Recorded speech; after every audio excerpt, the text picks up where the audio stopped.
Today's reading is from the book of Genesis, chapter 22, verses 1 through 14.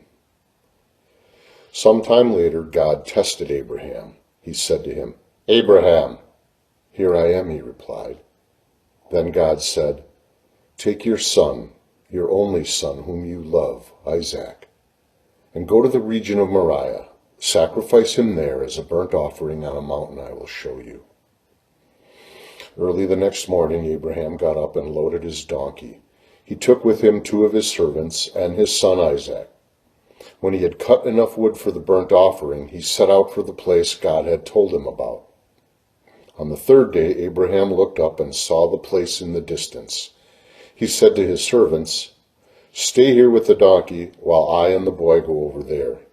We will worship, and then we will come back to you." Abraham took the wood for the burnt offering and placed it on his son Isaac, and then he himself carried the fire and the knife.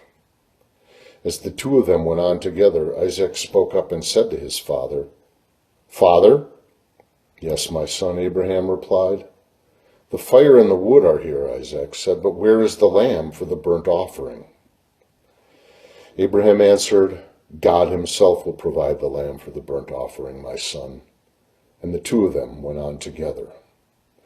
When they reached the place God had told him about, Abraham built an altar there and arranged the wood on it.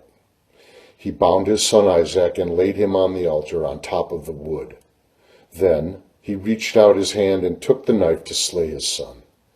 But the angel of the Lord called out to him from heaven, "Abraham! Abraham!" "Here I am," he replied. "Do not lay a hand on the boy," he said. "Do not do anything to him. Now I know that you fear God, because you have not withheld from me your son, your only son." Abraham looked up, and there in a thicket he saw a ram caught by its horns.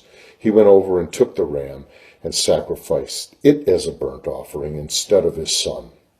So Abraham called the place, "The Lord will provide," and to this day it is said, "On the mountain of the Lord it will be provided."